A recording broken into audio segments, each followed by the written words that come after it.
Shalom, all praises, honor, and glory unto Yahweh, Ba'asham Yahweh Ba'asham Achak Wadash. Double honors to the elders and the apostles of Great Millstone, and salutations to all you sincere Akim out there that are pushing this gospel in all righteousness and in all sincerity.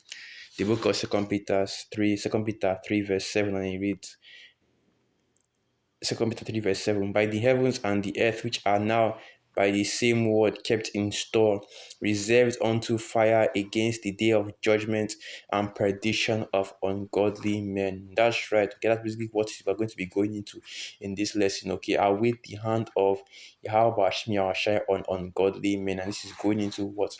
The destruction of the wicked, the wrath that the Most High is going to bring upon, the wicked in this kingdom, all right, because that's exactly what is coming on the earth right now, going into the destruction, just like in the days of Noah. And if you jump up, Second Peter 3 verse 5, and it reads, for this they willingly are ignorant of, that by the word of the Most High the heavens were of old, and the earth standing out of the water and in the water. That's right.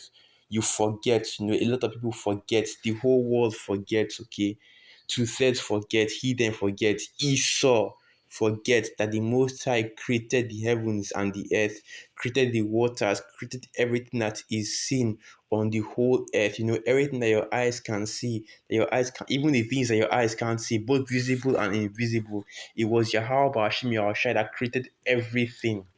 All right. So it is a very small thing, a very simple thing for the Most High to completely destroy everything. Okay. Continue to verse 6 now, whereby the world that then was, being overflowed with water, perished. And just in case you're having trouble, okay, believing in the Most High, believing in mass judgment, believing that He can actually destroy the whole earth, remember the days of Noah, all right? Remember that the Most High has already done it before. This isn't going to be the first time that the Most High will bring destruction upon the whole earth, okay? The first time was the flood. I know you can go into the history about that. Even in secular history, they talk about the Great Flood. That was the first time that the Most High destroyed the earth. Okay, because and that was the first time that there was a destruction of the wicked and the righteous. The righteous being Noah. The Noah. As the scripture says, the now I think I should get that. Noah, the eighth from Adam. All right, let me see if I can bring that out. I think that's Hebrews 11. Let me see if I can find that. Here it is.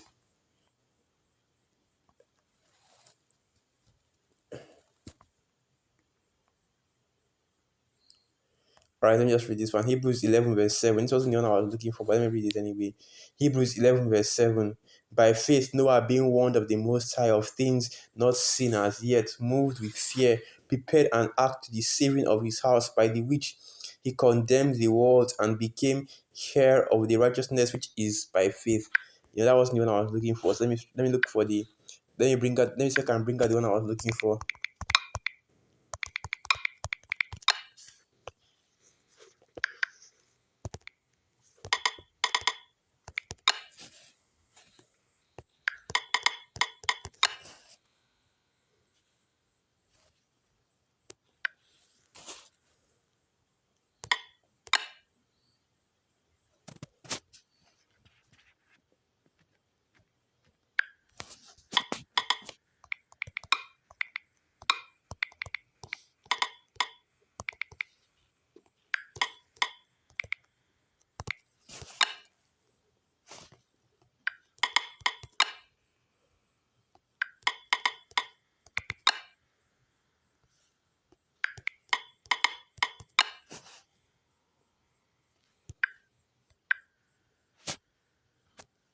Okay, I can't find this. I'm just going to have to leave it at that. Okay. Basically that's going into, as I was saying, the wicked are going to be destroyed. And of course, the righteous spared. And we've already seen this happen before, right? And we've seen this happen multiple times, but we're talking about in the global scale. All the people that were in the world at the time of Noah, the millions upon millions of people, right? Both the sons of Adam, which would be the Israelites, the wicked of them, and the sons of Cain, right? The sons of men during that time, the people of the world, they were all destroyed, and the only people that were saved were Noah and his sons, okay, because of the righteousness of Noah extended to his family, and they were put in the ark, and the ark was shut up. Okay, if you are having trouble believing in the mass judgment, remember the times before Noah. Remember the days of Noah. So let me get that a preset going into that. Because even the scriptures talk about it. It compares the time that is coming to the days of Noah, as the scripture says that the times that are coming will be as the days of Noah. So this is the book of Matthew 24, verse 36. But of that day and hour knoweth no man, no, not the angels of heaven, but my Father only. But as the days of Noah were, so shall also the coming of the Son of Man be. For as in the days that were before the flood, they were eating and drinking, marrying and giving in marriage, until the day that Noah entered into the ark, and knew not until the flood came and took them all away. So also shall the coming of the Son of Man be. Okay, and it seemed like the flood came without warning. All right, but there was plenty of warning, because you see, Noah was out there prophesying, building the ark. People saw him building the ark, and they were like, "This nigga is crazy. He's talking about it's going to rain. It has never rained before on the earth." I don't even understand. They probably didn't even understand what he was talking about in that time. But they were probably watching him build the ark, watching him prophesy, just like they are doing right now in this time. They were listening to it, and it was sweet. Hearing it was sweet unto them. They were enjoying the words that were being said. When Noah was talking about the whole world being destroyed with water, the whole world being drowned up, being flooded up with water, everybody was probably just laughing and joking around, saying, "Oh, how is that possible? How is that going to happen?" That something like that can happen. Water falling from the sky. That's how crazy they were probably saying. They are saying that Noah is crazy, just like they are doing right now. But guess what? As the scripture says, that's wisdom of Solomon, the fifth chapter, at the strangeness of our salvation, so far beyond all that they looked for. All right, these people out here, you people out here, you don't even know what is coming. So this is the book of wisdom of Solomon 5, verse 1, and it reads, "Then shall the righteous man stand in great boldness before the face of such as have afflicted him, and made no account of his labors. When they see it, they shall be troubled with terrible fear, and shall be amazed at the strangeness of his salvation, so far beyond all that they looked for." All right, so you people out there, you don't even know what is coming next, okay? Because Noah entered the ark at 500 years old, okay? So you don't even know how long he was out there. It had to be at least 100 years out there, prophesying and warning people of the flood that was coming. And he kept on going into it, kept on building the ark. Because if you read the precepts, to make it seem as though the ark came without warning. But we by faith, you understand that, Noah was out there actually warning people that, look, man, this flood is coming, that you should be prepared, okay, that the Most High is about to bring destruction upon the earth. And if guess what? If anybody believed and followed Noah and joined him to build the ark, joined him to prophesy concerning that he would have been spared too. But the Most High didn't put that spirit on these people, okay? He put that spirit to be destroyed on them, okay? Because he wanted the only person to be spared to be Noah and his sons. And that is how it will be in these days as well, being that what it will happen again on a much larger scale than the flood. Because going back to Second Peter 3 verse go back to Second Peter the third chapter, Second Peter the third chapter, it's not going to be a flood, okay? It's not going to be water, but fire. So this is the book of Second Peter 3 verse 7. But the heavens and the earth, which are now by the same word, are kept in store, reserved unto fire. All right. The first destruction was by water, but this destruction that is coming right now is going to be through fire. Okay, through thermonuclear missiles, through the fire of Yahweh, the fire and the sword of Yahweh Yahushai. And that's the destruction that is coming up, that is coming up next. Okay, and that destruction is going to happen. It's coming for for the wicked. Okay, because the whole earth is about to be destroyed just to catch Esau Edom, and just to catch the wicked of our people, just to catch all the wicked that are on the earth. That is the reason why this earth is being destroyed, because you devils have polluted the whole earth, destroyed the whole earth with your wickedness, through your pride, through your wickedness, through your deceit, through your deceptions. So let me bring out that process, instead of just completely, instead of just going into it. Let me just bring it out. Ecclesiastes 40, verse 8. Ecclesiastes 40, verse 8, and it reads, such things happen to unto all flesh, both man and beast, and that is sevenfold more upon sinners. Death and bloodshed, strife and sword, calamities, famine, tribulation, and discord. These things are created for the wicked, and for their sakes came the flood.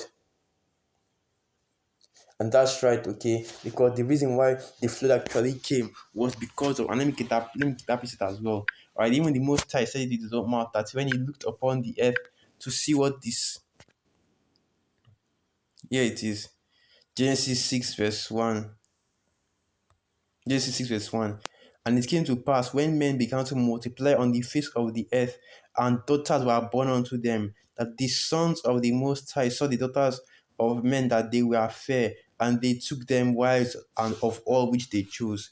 Right now, the reason why the Most High was wrought with them wasn't because they were taking wives of the daughters of these other nations, but rather because they were following their philosophies of those wives. They worshiping the gods, the power, the gods of those wives, the idols that those wives had created, even though they were supposed to, even though as the sons of God, as the Israelites, the sons of Adam at that time, they were supposed to be worshiping the Most High, worshiping the God of the Bible, worshiping the God of Adam.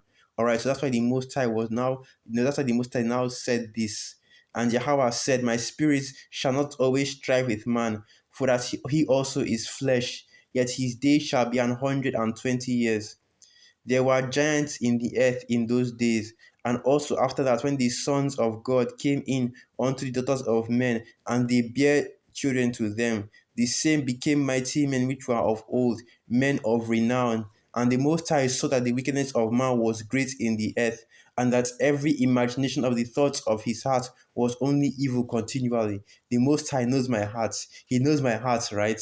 Well, this is what the Most High sees whenever he looks into the heart of men, wickedness continually, and that wickedness being idolatry, being all kinds of evil acts that he has, basically everything that you are seeing happening on the earth right now was happening during the days of Noah. So yeah, you had your moors, your homosexuals, okay, you had your you had your idol worshippers, you had your wicked ass vain, wicked vain narcissistic people out there doing all manner of wickedness, worshiping the flesh, feeding their flesh during that time.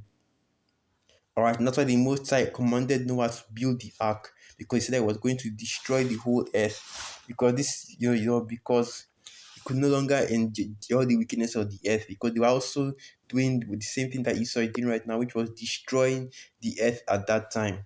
Okay, and these things, the destruction that we speak of, they are exclusively prepared for the wicked.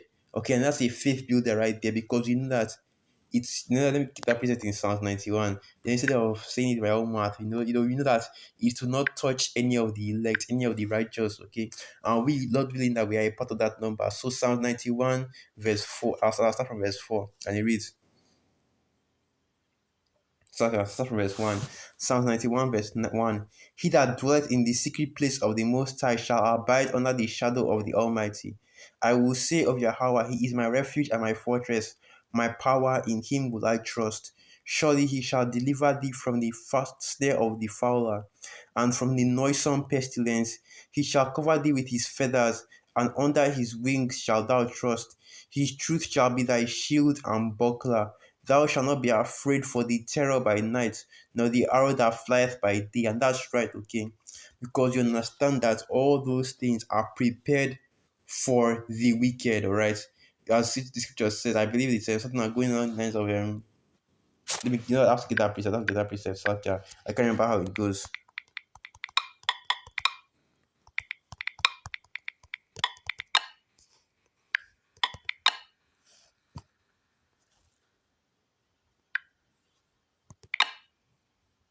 Here it is.